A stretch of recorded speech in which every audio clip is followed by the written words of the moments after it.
Amém. Paz do Senhor Jesus.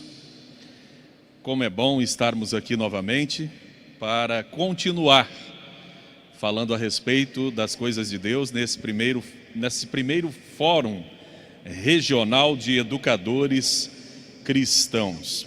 Eu vou convidar você para abrir a sua Bíblia em Números capítulo 11. Números capítulo 11. Nós vamos fazer uma leitura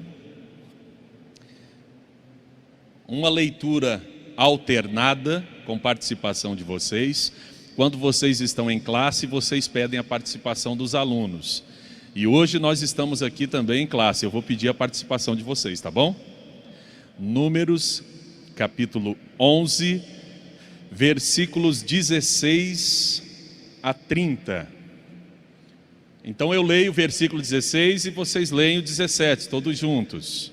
E assim sucessivamente até chegarmos no 30, tá bom? Números, fique em pé se os irmãos quiserem. Em reverência à palavra de Deus, quem quiser ficar em pé, pode ficar. Quem quiser ficar sentado, também não tem problema, tá certo? Mas se os irmãos querem ficar em pé porque vão ficar muito tempo assentados, podem ficar. Números 11, 16 a 30.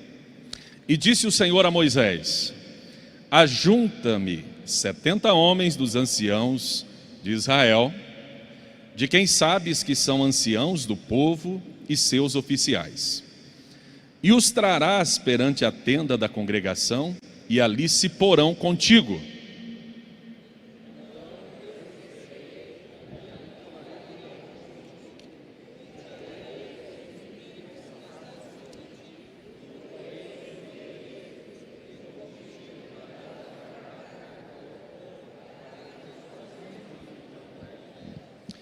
E dirás ao povo: santificai-vos para amanhã e comereis carne, porquanto chorastes aos ouvidos do Senhor, dizendo: quem nos dará carne a comer, pois bem nos ia no Egito? Pelo que o Senhor vos dará carne e comereis.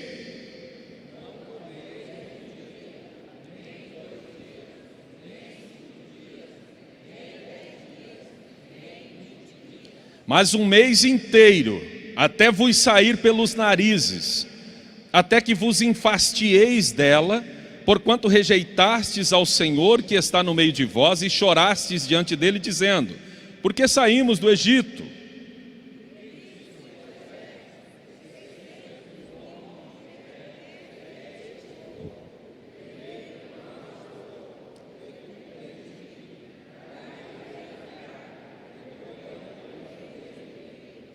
Degolar-se-ão para eles ovelhas e vacas que lhes bastem?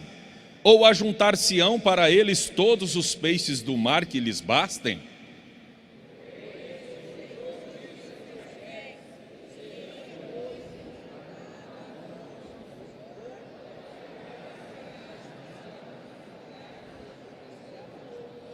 E saiu Moisés e falou as palavras do Senhor ao povo, e ajuntou 70 homens dos anciãos do povo, e os pôs em roda da tenda.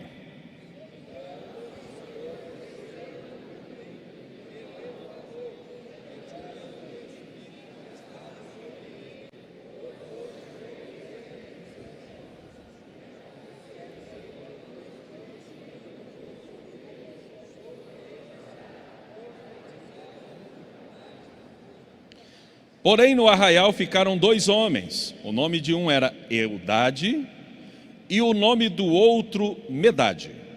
E repousou sobre eles o Espírito, porquanto estavam entre os inscritos, ainda que não saíram à tenda, e profetizavam no arraial.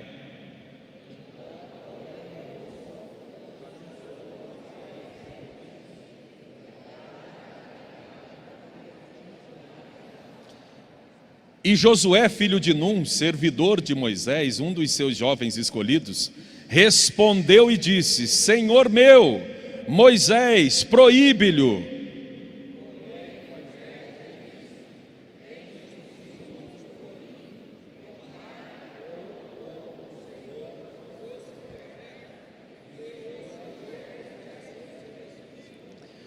Depois Moisés se recolheu ao arraial, ele e os anciãos de Israel. Podeis assentar.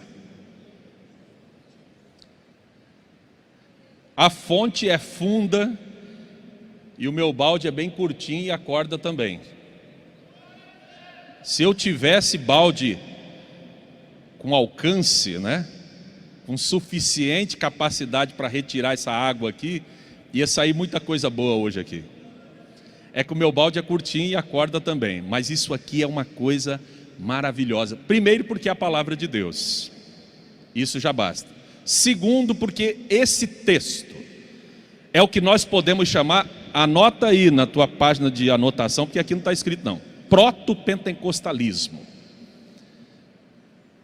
Proto-pentecostalismo. Proto é aquilo que vem antes. Então, esse acontecimento é um acontecimento que veio antes do pentecostalismo de Atos capítulo 2. Mas este acontecimento, ele é prenúncio. Você tem onde anotar aí? Você tem a amostra do livro aí onde você anota? Tem 6 páginas finais na amostra do livro para você anotar. Tá certo? Proto-pentecostalismo. O que é que está acontecendo aqui? Para falar disso, nós precisamos entender que Moisés foi chamado por Deus para tirar o povo do Egito. Mas Moisés foi criado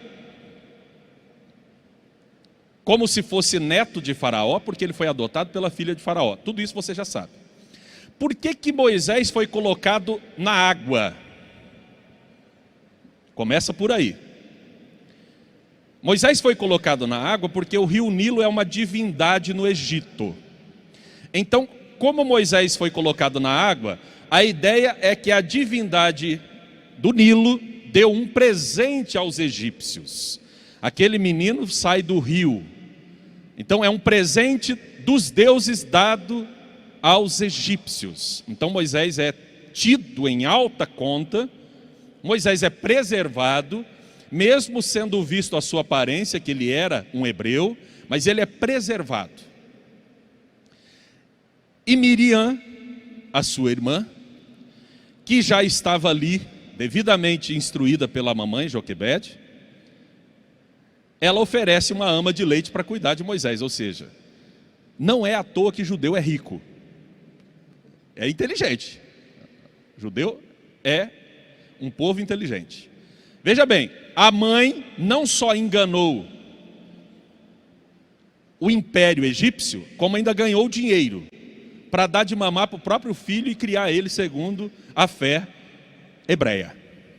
É mais do que esperteza, né? Então veja, Moisés foi criado tendo 2 frentes educacionais. E a frente educacional de Joquebede ganhou. Anote aí, mamãe. A frente educacional de Joquebede ganhou. Por quê? Porque Moisés foi instruído como neto de Faraó, como filho da filha de Faraó, recebendo toda a cultura egípcia, que era o império mundial da época, mas Moisés foi criado pela sua mãe também. Só que Moisés não foi criado pela sua mãe a vida toda. Então preste atenção, a educação cristã infantil, ela tem de chegar muito cedo e tem que chegar primeiro. Porque até quando a mãe de Moisés deu mamar a ele, ele ficou com ela. A partir do momento que o menino é desmamado, ele vai para o palácio e não volta mais. Só que já estava totalmente instruído. O alicerce já estava todo construído. E você ainda acha que as suas aulas de escola dominical de manhã não são importantes para as crianças? E a sua palestra, mamãe e papai, dentro de casa para os seus filhos, você ainda acha que não é importante? Vocês ainda acham que eles não estão prestando atenção nas coisas que vocês fazem e nas coisas que vocês ensinam? Mas eles estão prestando muito mais atenção no que vocês fazem. Então, quando Moisés vai para o palácio, tem uma semente no coração de Moisés. Uma semente que não morre. E tanto não morre que Moisés faz justiça com as próprias mãos ao matar o egípcio que oprimia o seu irmão hebreu. E por conta disso, quando ele vê dois outros hebreus, seus irmãos, discutindo entre si, ele vai intervir. E ali naquele momento ele é descoberto. Ele descobre, na verdade, que sabiam que ele havia matado ou assassinado o egípcio e enterrado na areia. Então Moisés foge. E na fuga nós já conhecemos a história. Moisés vai para o deserto, e no deserto, Moisés defende, ao chegar a um oásis, ele defende as filhas de um pastor, sacerdote em Midian, Jetro. Moisés então passa a morar com essa família, casa-se com a filha mais velha. Vocês sabem como é que é o nome dela? Zípora na Bíblia evangélica, mas é Séfora na Bíblia católica. É o nome da minha filha, Séfora. Então preste atenção. Ele começa a exercer uma atividade, e essa atividade dura 40 anos. Irmãos, preste atenção, Moisés chega no deserto com 40 anos, ele foge. Mais novo que eu. Quando eu conheci o pastor Eliezer, eu tinha 25. Eu estou com 45. Andou um pouco, né? Eu aprendo com ele faz 20 anos. Então o que acontece? Por que Deus não chama Moisés nessa altura da sua vida? Com vigor, um homem de 40 anos ainda é um homem muito forte, com seu pleno vigor, com todas as suas faculdades mentais muito bem ativas, com destreza ainda física. Por que Deus não chama Moisés nesse momento? Por que Deus deixa Moisés 40 anos de molho, cuidando de ovelhas, de forma anônima, um homem com um potencial daquele? Preste aí atenção, irmão. Se você não captar isso aqui, você não vai entender o que eu quero dizer como proto-pentecostalismo. Você não vai entender as implicações do pentecostalismo para a educação cristã. Você vai dizer assim, mas vem cá, ele está falando de pentecostalismo, educação cristã. Pentecostalismo é uma coisa moderna, surgiu nos Estados Unidos, e educação cristã também. E ele está mexendo lá com Moisés. Se você ainda não está pronto para entender a introdução, imagine quando eu chegar na conclusão. Aguenta firme aí. Você precisa entender. Nós pentecostais precisamos entender que a nossa fé de expressão pentecostal, carismática, está calcada em toda a Bíblia, não é só no Novo Testamento, é na Bíblia toda. E a partir do momento que eu entendi isso, foi que eu escrevi esse material que vocês estão adquirindo aí. Esse livro que vocês vão adquirir, que muitos já adquiriram, 1.800 páginas, é justamente preparado dentro dessa questão que eu estou discutindo agora com vocês aqui. Foi quando eu entendi isso, que eu pensei, onde é que tem um livro com essas argumentações? Não tem. E não tem nem no exterior. Esse foi o negócio que nós buscamos. Então, de fato, a obra que vocês estão tendo a oportunidade de adquirir é uma obra inédita. Não tem. Essa discussão que eu estou aqui fazendo agora com vocês, não tem. Então preste atenção. Moisés fica 40 anos no deserto. Quando foi um dia qualquer,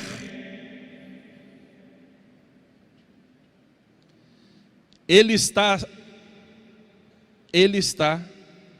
apacentando as ovelhas, e de repente ele tem uma visão que não é uma visão espiritual. Foi uma visão mesmo física, um ato histórico, um fato histórico. Ele enxerga um arbusto queimando, algo extremamente simples para vocês que moram aqui no Centro-Oeste, que sabe que esse fenômeno de autocombustão de vegetação seca é uma coisa que acontece comumente. Num período do ano, principalmente no verão, e aqui o verão de vocês é quase que o ano inteiro, vocês estão bem tranquilos aí, porque estão no inverno de vocês. Eu estou morrendo de calor. Porque, imagine, Curitiba para cá, é terrível. Eu estou terrivelmente com calor aqui, entendeu? Vocês estão no inverno, está todo mundo tranquilo, ninguém está suando, só eu. Eu percebi desde ontem. Eu estou incomodado também, tanto quanto vocês. Eu não suo tanto assim. Mas o que eu vou fazer? A gente tem de usar o terno e a gravata. O terno e a gravata esquenta mais ainda. Mas tudo bem. Então o que acontece? Ele observa que o arbusto está queimando, mas preste atenção. Moisés apacentava no deserto, ele viu isso acontecer dezenas e talvez até centenas de vezes ao longo daqueles 40 anos pastoreando. Só que teve uma coisa que fez com que Moisés parasse. Vocês já sabem, o arbusto não se consome. Só que preste atenção numa coisa, não é o arbusto que é diferente. O diferente ali é o fogo que está queimando o arbusto. Você não pegou a sutileza, rapaz, não deram nem glória a Deus, já era para estar estourando aqui no glória a Deus já. É o fogo que é diferente, não é o arbusto é comum, é o fogo que é diferente. Não é nós que somos especiais, não são os judeus que são especiais, é o poder que habita neles e habita em nós que é diferente. A sociedade precisa entender isso. Mas eu primeiro preciso entender isso como pentecostal, e ainda tem muita gente que não entendeu. Isso não é comum, isso não é trivial, isso não é ordinário, isso é especial, isso é poderoso, isso é glorioso, isso é um privilégio que nós deveríamos estar agradecendo a Deus todos os dias por ele.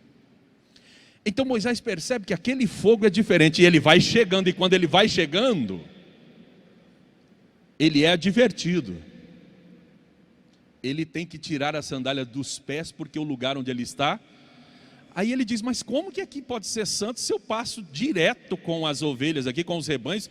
Eles defecam, eles fazem as necessidades aqui, caem excrementos aqui, isso aqui fica tudo sujo, como é que isso aqui é santo? E aí Moisés vai descobrir que a santidade não se refere ao lugar, a santidade se refere a quem está no lugar.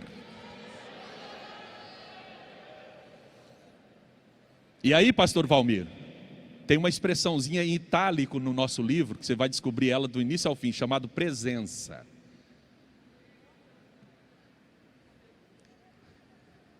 Presença. Shekinah. É a glória de Deus. Porque Shekinah não é glória, é presença. Hebraico. Então é a presença do Espírito Santo de Deus que faz de qualquer lugar um lugar especial. Então não interessa onde você está, interessa quem está com você.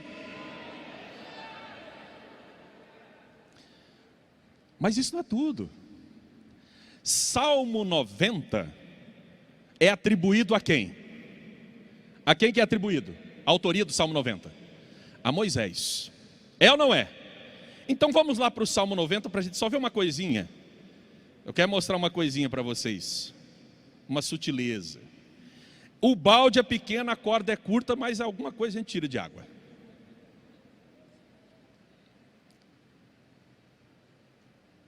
Meu pai que falava muito sobre isso até o dia que eu mostrei isso para ele.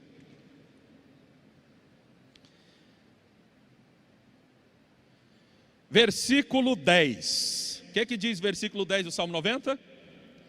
E dizem que Moisés escreveu este salmo quando ele estava lá em Midian. É atribuída a autoria desse salmo a Moisés quando ele estava inclusive lá em Midian. Então leia, versículo 10. A duração da nossa vida é de 70 anos. E se alguns pela sua robustez chegam a 80 anos, o melhor deles é canseira e enfado. Pois passa rapidamente e nós vamos. Teve gente que já captou. Teve gente que já captou. Não é? Eu imagino Moisés chegando depois de ser príncipe no Egito, chegando agora no deserto, sem ninguém para ouvir os seus discursos, sem ninguém para admirar a sua beleza, sem ninguém para agora prestar-lhe continência e subserviência, ficar na traseira dos animais sentindo os flatos soltados dos bichos. Estão entendendo? Ele está cheirando peido. É isso que Moisés é colocado para fazer. E aí Moisés começa a lamentar. E ele vai escrever um salmo. Ele está lá forte com seus 40 e tantos anos e escreve um salmo. E no versículo 10 do salmo ele diz: a duração da nossa vida é de 70 anos. Só chega aí. E quem chega a 80, por sua força, vai ter só canseira e enfado, porque é só problema. Aí Deus diz: está anotado. Está anotado, Moisés. Eu vou mostrar para você que com 80 anos, empoderado pelo Espírito, você pode fazer muito. Porque Moisés tinha 40 anos quando vai para o deserto. E quando ele vai do deserto para o Egito libertar o povo, quantos anos Moisés tem? 80. Você não deu glória a Deus ainda por quê? Você não deu aleluia ainda por quê? Você não entendeu, não? Deus fez uma ironia. Você disse isso, eu vou te mostrar que você vai começar com 80 e você vai libertar o povo e ainda vai viver 40, porque pelo poder do Espírito é assim que eu faço.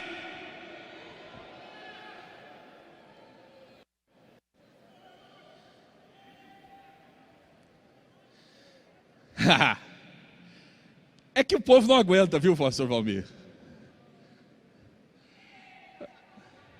Moisés contrariou a Bíblia, que ele mesmo escreveu. É porque ele disse que era até 80, ele foi até 120. Mas ele foi no poder do Espírito. Ei, Jonas, me ajuda aí, meu filho. Eu não sei nem quantas horas eu tenho, hein? Você me avisa aí, viu? Vai me avisando, porque eu não entrei aqui ainda na apostila. E eu estou numa agonia para falar, meu filho. Eu falei ontem à noite só, eu estou doidinho para falar. Gente que gosta de microfone, né? A gente não aguenta ver o microfone, é um negócio terrível isso aqui. Ô povo de Deus. Vocês estão entendendo, irmãos? Mas o Moisés não foi mandado para lá com casca e tudo, não, senhores. Moisés passou por um batismo. Ei, rapaz, agora vamos ver se o pessoal aguenta mesmo, hein? Agora eu estiquei a corda. Que o pessoal pensa que batismo só tem lá no Novo Testamento. Não, meu filho. Uma coisa não ter o nome não significa que ela não exista. Então preste atenção. Moisés passa por um ritual de transformação espiritual ali naquele dia. Você pode ir lá, que você vai ver, no Êxodo, que a epígrafe editorial do texto bíblico diz: Deus concede poderes a Moisés. A epígrafe é editorial, não tem no original, mas ela está corretíssima, porque foi isso que Deus fez. No plural mesmo, poderes.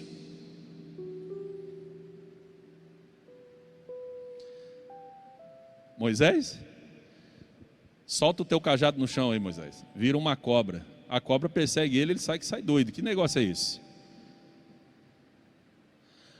Moisés, é o seguinte, você tem medo de cobra, então eu vou te fazer perder o medo, vai curar o trauma. Pega na cobra. Pega essa serpente aí, Moisés. Pegou, se transformou no cajado de novo. Ué, isso aí não é para você ficar brincando disso não, tá? É só para você perceber que você não é mais alguém comum agora. Agora você não é mais aquele camarada que você chegou aqui, você já é outro. Moisés, pega a tua mão, coloca dentro da tua roupa. Quando ele coloca, ele tira, a mão sai branca, leprosa. Meu Deus do céu! Moisés, fica tranquilo, coloca de volta. Tira de novo, a mão está sã.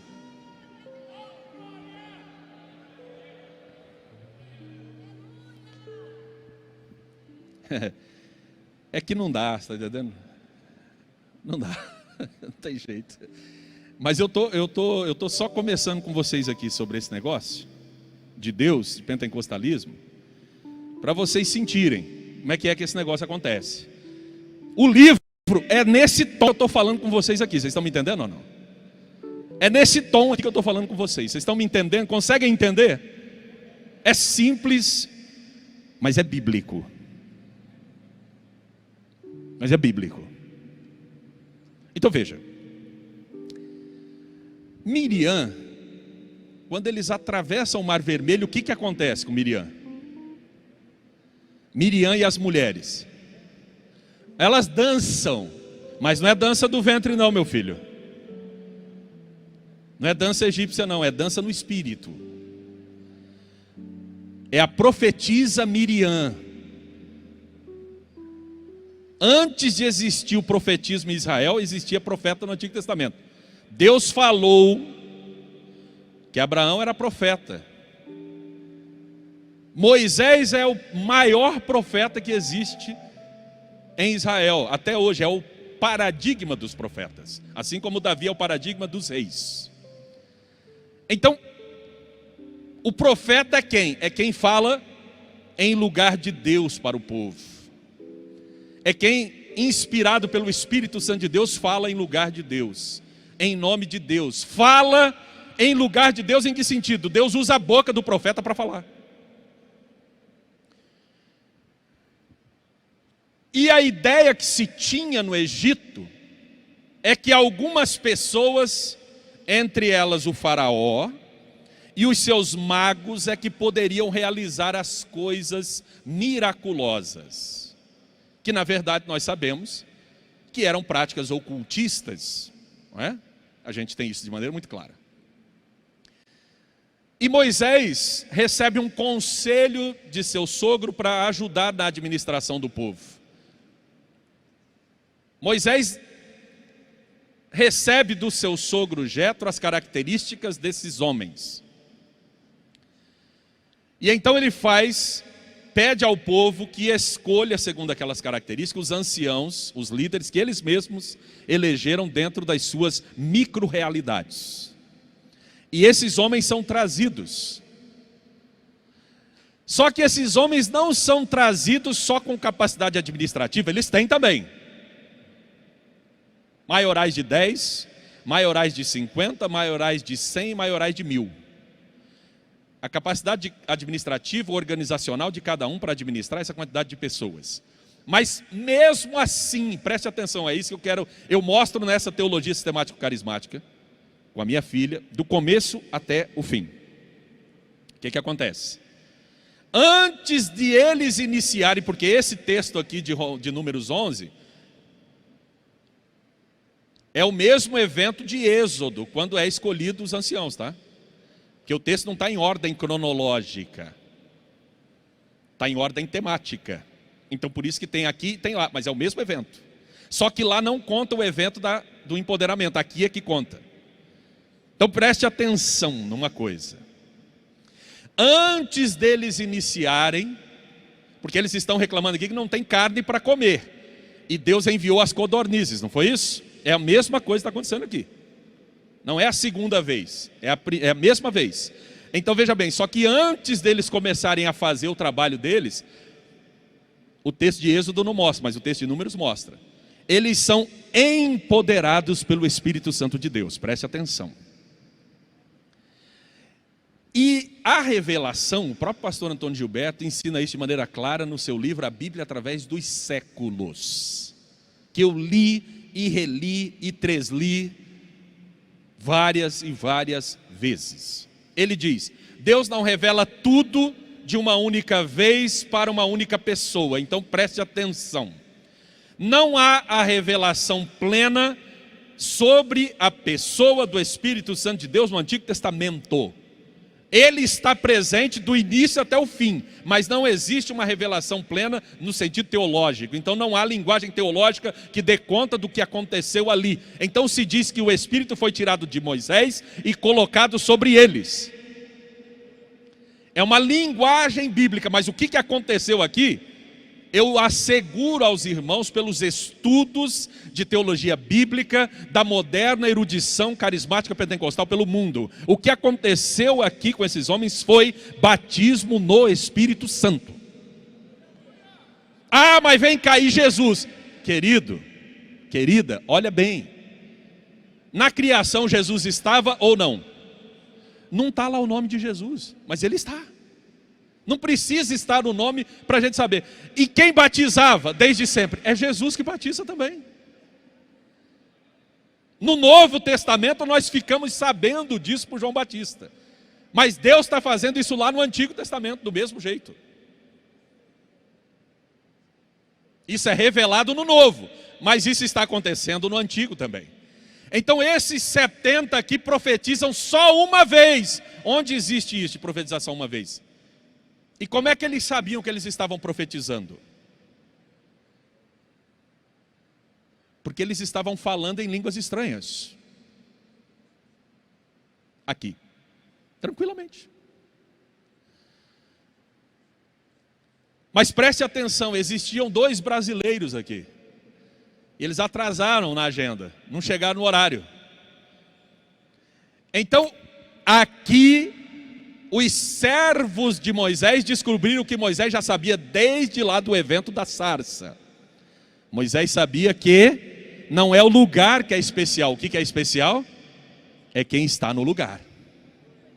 Se Deus está aqui, aqui é especial. Se Deus não está, não é especial. Aqui foi consagrado para adorarmos a Deus. Então, se mantermos este propósito, Deus está aqui. E aqui é especial. Agora veja.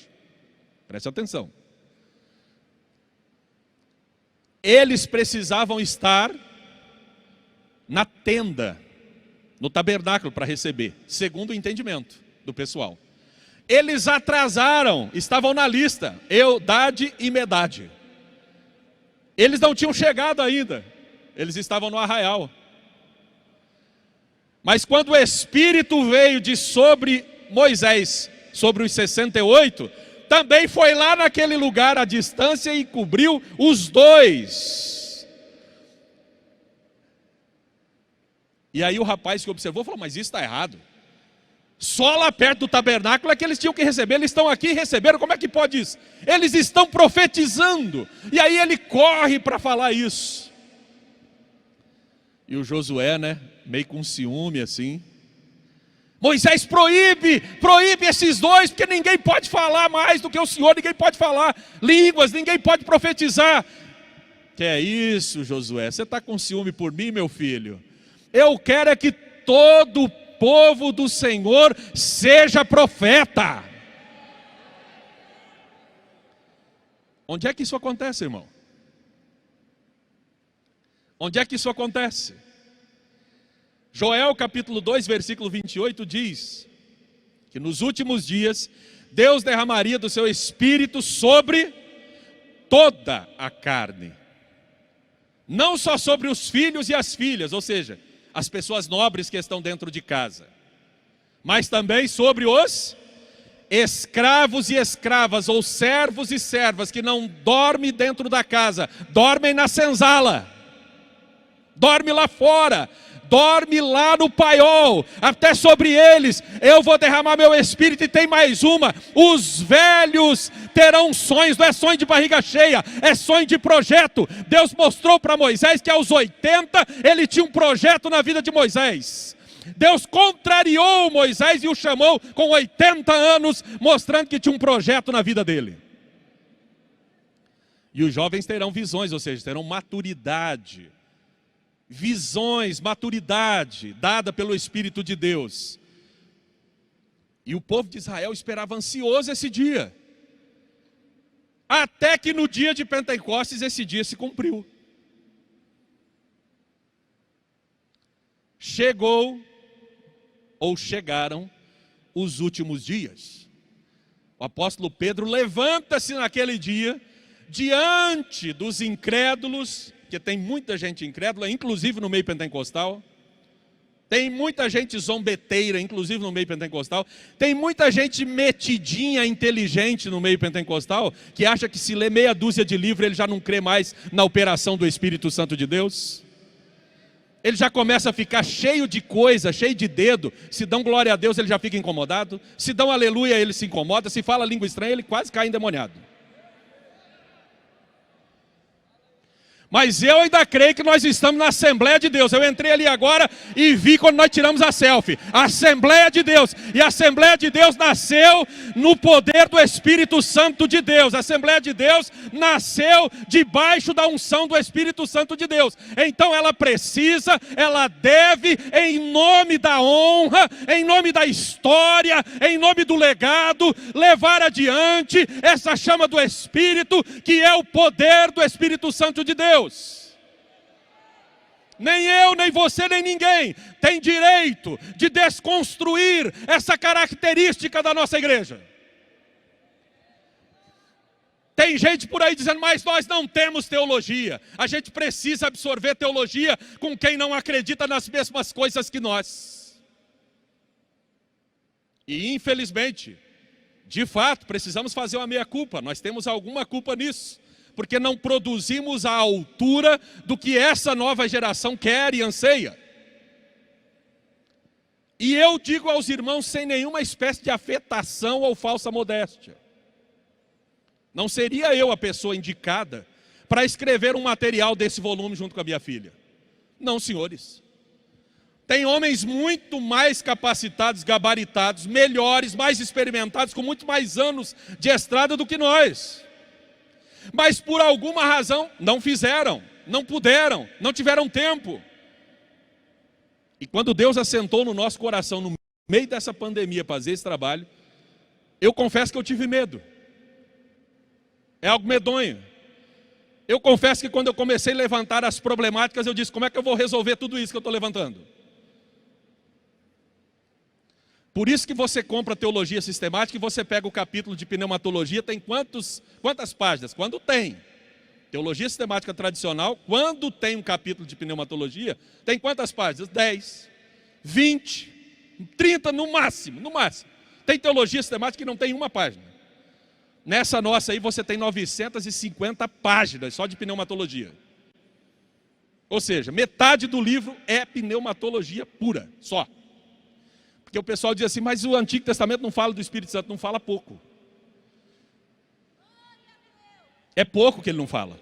Ele fala muito do Espírito Santo. Agora a grande questão é, a gente está pronto para ouvir e ver o que o Espírito Santo de Deus fez e faz no Antigo Testamento?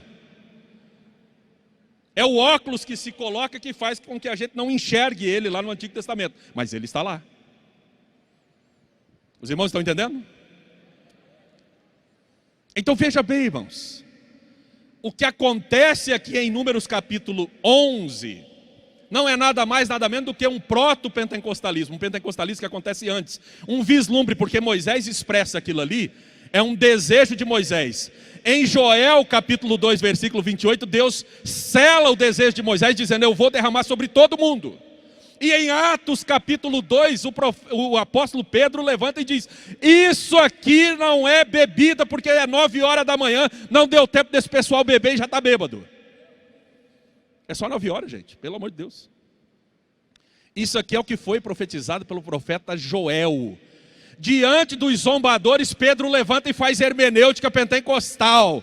Diante dos zombadores, Pedro levanta e faz hermenêutica carismática. Diante dos zombadores, Pedro levanta e faz hermenêutica mística. Isso aqui é o que vocês esperavam. Agora está acontecendo, mas não está acontecendo como vocês esperavam, e aí vocês estão zombando. Vocês precisam ouvir isso aqui. Foi o que disse o profeta Joel, nos últimos dias derramarei do meu espírito sobre toda a carne.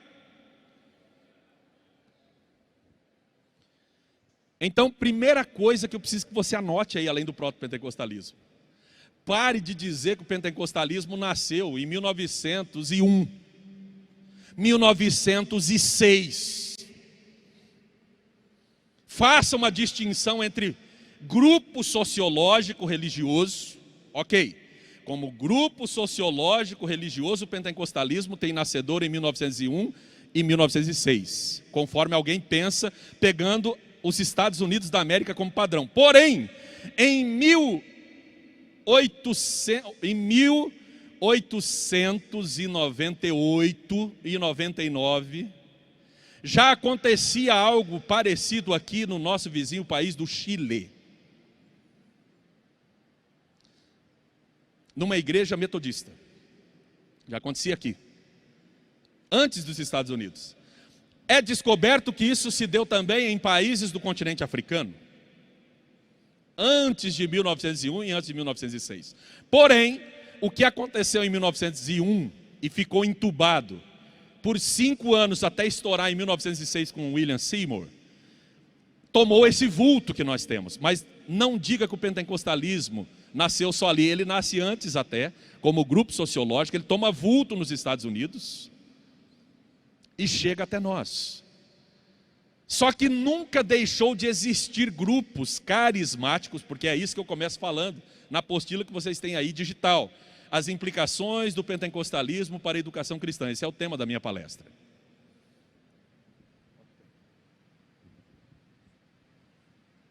Ok.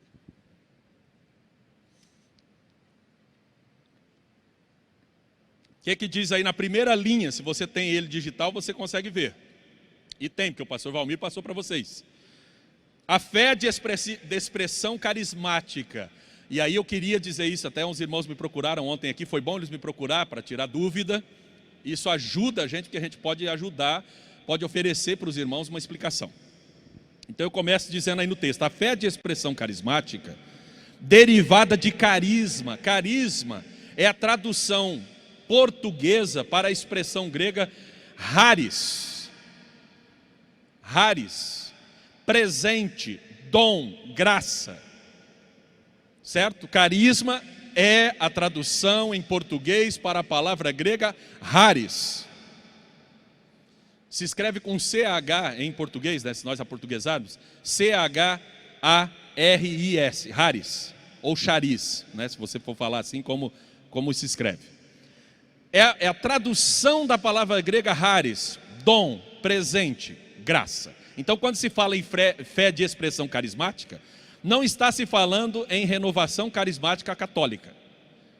Não estamos falando da RCC, nós estamos falando da fé bíblica, porque a fé bíblica, eu não conheço outra fé que não seja carismática. Eu só conheço a fé carismática, não conheço outra. Porque a fé não é algo natural, a fé é algo sobrenatural. Então fé só existe do ponto de vista carismático. A tradição carismática está fincada, porque pentecostal, a gente teria que ter a festa de Pentecostes. Mas a carismática, a fé de expressão carismática está lá no Antigo Testamento, desde quando você vê falar que Abraão é profeta. Desde quando você vê falar que Abraão se encontra com Melquisedeque, que é sacerdote. Então, você consegue perceber que o pregoeiro da verdade Noé prega também, empoderado pelo Espírito Santo de Deus, e assim várias. Eu não vou ficar dando só spoiler do livro, porque você precisa ler o livro, né? É muita coisa, não dá para falar aqui, mas é só para vocês terem uma ideia do que você vai encontrar no livro. Então veja, as implicações do pentecostalismo para a educação cristã. O que o pentecostalismo fez? O que a fé de expressão carismática faz? A fé de expressão carismática transforma pessoas simples, pecadoras, frágeis, com suas falhas, em homens e mulheres preparados, empoderados para fazer aquilo que Deus quer que nós façamos. Quem aqui é batizado do Espírito Santo fala em línguas estranhas? Levanta a mão aí para eu ver. Oh, glória a Deus, a maioria, mas tem um pouquinho de gente que ainda não recebeu. E eu acho oportuno que a gente ore por essas pessoas aqui nesse evento para que isso aconteça. Ou você acha que batismo no Espírito Santo só acontece em evento de avivamento ou avivalístico? Não, meu irmão, acontece em evento de educação cristã e vai acontecer em nome de Jesus este dia de hoje. Nós não vamos entregar os pontos e nós não vamos perder esse legado. Nós não vamos abrir mão dessa característica. O pentecostalismo, a implicação mais decisiva, crucial, notória, importante dele, é que o pentecostalismo deselitiza o conhecimento bíblico. Conhecimento bíblico, geralmente a gente pensa que é para a pessoa que vai ficar 4 anos sentado numa faculdade, fazendo seminário, fazendo a sua, que é muito importante inclusive, Não, irmão, o conhecimento bíblico é para todos. Os nossos irmãos e irmãs que vão para lá estão se preparando para servir melhor a igreja de Cristo aqui. Conhecimento bíblico não é para dominar ninguém. Conhecimento bíblico não é para colocar ninguém no pedestal. Conhecimento bíblico não é para exaltar ninguém. Conhecimento bíblico é para servir a igreja de Cristo. É isso que fazia com que aqueles escribas, aqueles fariseus, eu disse ontem à noite, não suportassem o Senhor Jesus. Porque Jesus deselitizou Deus. Jesus Cristo, Ele tirou o monopólio divino que estava na mão daqueles homens e colocou Deus no nível das pessoas. Acessível. Quando você encontra um texto na Bíblia que diz assim, o reino de Deus está próximo. É uma tradução pobre do texto. Porque a ideia que dá é que próximo é alguma coisa que está quase chegando. Está próximo de acontecer o nosso evento, está próximo de acontecer o arrebatamento, está próximo, entendeu? Mas não é essa a tradução correta. Ali a tradução correta é, o reino de Deus está à mão, está no seu alcance. Então quando alguém disser, está ali, está lá, não está, o reino de Deus está entre vós. Não vão para lá e para cá, ele está entre vós. Porque não é o lugar, é o Espírito de Deus, e o Espírito de Deus está em todos os lugares. Ele é onipresente. Louvado seja o nome do Senhor Jesus Cristo. Os irmãos conseguem entender isso? Então, pentecostalismo é um nome sociológico para um grupo de pessoas que não teve mais como ser escondidas.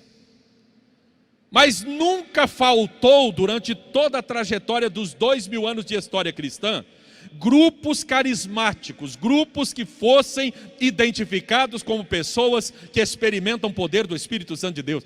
Eu provo isso para vocês no livro. Não é na minha cabeça, é com documentos patrísticos, é com documentos históricos, é com material de ponta, com pesquisa séria, referenciada no trabalho. Então você pode ficar absolutamente tranquilo, que não é coisa, ele tirou da cabeça dele isso aí, ele inventou isso aí. Não, senhor, está lá referenciado, pastor. Está lá com nota de rodapé e de onde foi tirada, que acontecia, manifestações muito antes de 1901. Aliás, nunca acabaram. A ideia do cessacionismo, de que com a morte do último apóstolo cessaram os dons, é a coisa mais diabólica e mentirosa que eu já encontrei sendo pregada pelas igrejas aí. E tem muita gente pentecostal entrando nessa onda, entrando nesse papo, entrando nessa conversa. Achando que isso é ser inteligente, achando que isso é ser intelectual. Não, meu irmão, isso é ser incrédulo. Você quer ser inteligente, você quer ser intelectual? Se abra para o conhecimento das coisas de Deus. Se abra para o diferente que você não conhece. Se abra para o que você não sabe. E tenha a humildade de reconhecer que nós não sabemos tudo, nós estamos aqui e precisamos aprender. É regra número 1 de quem ensina. Nunca poder parar de estudar e aprender para poder continuar ensinando. Foi isso que eu descobri e é isso que você vai descobrir também. Então veja. A elitização do conhecimento bíblico excluía pessoas, cerceava pessoas, fazia com que as pessoas ficassem apartadas das coisas de Deus. A maior implicação do pentecostalismo enquanto grupo sociológico, enquanto tradição cristã de fé carismática, de carisma, de charis do grego, de dom, de graça, de presente, é a popularização do conhecimento bíblico. E esse foi o desafio dos nossos pré-reformadores. Por quê? Porque a igreja se elitizou a tal ponto que excluía as pessoas do conhecimento das Escrituras. Tanto que as reuniões passaram a ser realizadas em latim. As pessoas não entendiam nada do que estava sendo dito. Elas só tinham que dizer amém no final de cada homilia. E os reformadores começaram a se revoltar com isso, os pré-reformadores, protestarem contra isso. Dizerem que isso era contrário ao que Jesus Cristo ensinou. E eles enfrentaram problemas, muitos dos nossos irmãos morreram, foram mortos. Não foram mortos pelo poder estatal, foram mortos pelo poder eclesiástico, porque eles protestavam contra isso.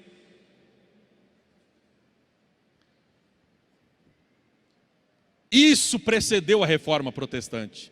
O povo precisa ter acesso ao conhecimento. Quais são os dois grandes pilares da reforma que nós conhecemos como reforma luterana? Ou reforma magisterial, ou reforma oficial? Primeiro deles, o livre exame das Escrituras. Não é livre interpretação, é livre exame. Segundo, o sacerdócio universal de todos os crentes, o direito e o dever que todo crente tem de ensinar a palavra de Deus. Não é uma coisa reservada só para o clero, não é uma coisa reservada só aos oficiais. Jesus disse isso em Mateus 28, 19 e 20, na leitura oficial que o irmão fez aqui hoje. Ide por todo mundo pregar o evangelho. Não foi dito aquilo só para os apóstolos? Tinha mais de 500 irmãos ali pelo momento da ascensão de Jesus. Evidentemente que 380 sumiram e só tinha quase 120 lá no dia do cenáculo. Mas mais de 500 pessoas ouviram isso de Jesus. É uma obrigação da igreja ensinar, é uma obrigação da igreja pregar, é uma obrigação da igreja batizar. Não é algo elitizado, não é algo só para meia dúzia, não, é para todos nós fazermos.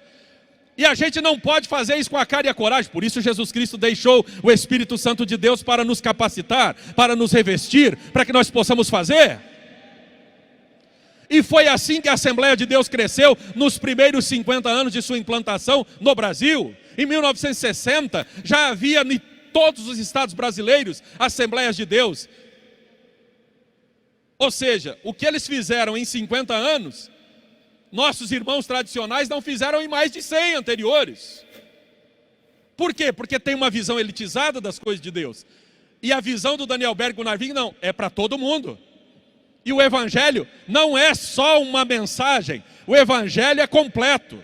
O Evangelho é composto de 4 coisas muito básicas. Jesus Cristo salva e salva todos. Jesus Cristo cura e cura todos. Jesus Cristo batiza e batiza todos. Jesus Cristo voltará e quer levar a todos. O Evangelho é para todos. O Evangelho não tem discriminação. É só quando a gente entende isso. É só quando se reconhece isso que a gente vai dar valor na fé de expressão pentecostal. Se a gente não entender esse ponto, a gente não consegue discernir qual é a importância das implicações do pentecostalismo. Então veja bem, o metodismo, que é muito anterior ao movimento pentecostal, começou uma reforma parecida, dizendo que pregadores leigos poderiam pregar. Poderiam pregar, não precisava ser só formado. Wesley disse isso, defendeu isso. Mas o que acontece do pentecostalismo, meus irmãos, não é visto em lugar nenhum. O que acontecia no pentecostalismo? Meu tempo acabou? Acabou, né? Mas eu vou acabar agora. Pode ficar em pé, o povo de Deus. Não acabou ou não? Então vamos ficar em pé. Já vamos ficar em pé. É sem comer tempo do companheiro. Todo mundo em pé, em nome de Jesus. Não vou comer tempo do pastor Eliezer, não. É melhor ouvir ele do que ouvir eu. Vamos lá. Não, eu quero ouvir. Não, todo mundo gosta de ficar quieto. Eu também, quando eu estou ali também gosto. Mas quando a gente pega o microfone é bom. O que aconteceu no pentecostalismo não tem no mundo igual. Esses dias, pastor Eliezer, eu estava ouvindo uma gravação que eu fiz em 1998. De fita cassete, com os pioneiros lá de Guerê, todos mortos já, todos na glória. E eu ouvi na irmã Maria falando, analfabeta. Ela falou que aprendeu a ler na Bíblia, que Deus ensinou ela a ler. E a gente tem inúmeros testemunhos disso. Eu conheci esse tipo de gente. E ela falando o seguinte: o senhor alfabetizou com a Bíblia, porque é educador, trabalhou na educação secular, inclusive. O pastor Eliezer é professor. Mas o senhor deve ter conhecido pessoas que disseram já isso com testemunho. Eu aprendi a ler com a Bíblia, irmão. Como é que é isso, irmão? Como é que você explica? Como é que algum pedagogo, eu sou pedagogo, explica isso? Não tem explicação. Que milagre não tem explicação. Agora presta atenção numa coisa. A irmã Maria chegou em Goiuerê em 1953. Foram morar na roça. E lá na roça, ela falou com o esposo dela, que nesse tempo que ela deu entrevista para mim, já era falecido, o irmão João. Irmão João, de saudosa memória, um homem muito bondoso, um homem muito bom, tocava violino na igreja. Então, só que ele nunca foi obreiro, porque ele não foi batizado no Espírito Santo. E aí ela falou com ele: João, nós estamos aqui, tem na gravação, e a gente precisa começar a pregar, porque não tem igreja, você já viu, não tem igreja. E as pessoas precisam do evangelho.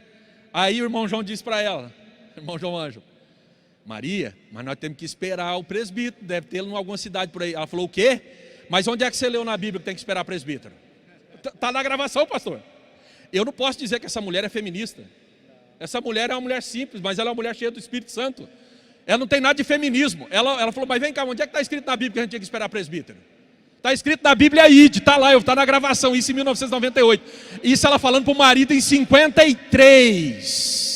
Está escrito ID, e ele já mandou a gente ir, então não tem conversa não, nós temos que pregar o evangelho. Foi assim que a Assembleia de Deus chegou aqui em Cuiabá, foi assim que a Assembleia de Deus chegou nos lugares mais distantes do país, foi empoderando mulheres e homens, analfabetos, mas cheios do Espírito Santo. Assim é que uma empregada doméstica chegava na sua casa e pregava para a patroa, que era médica.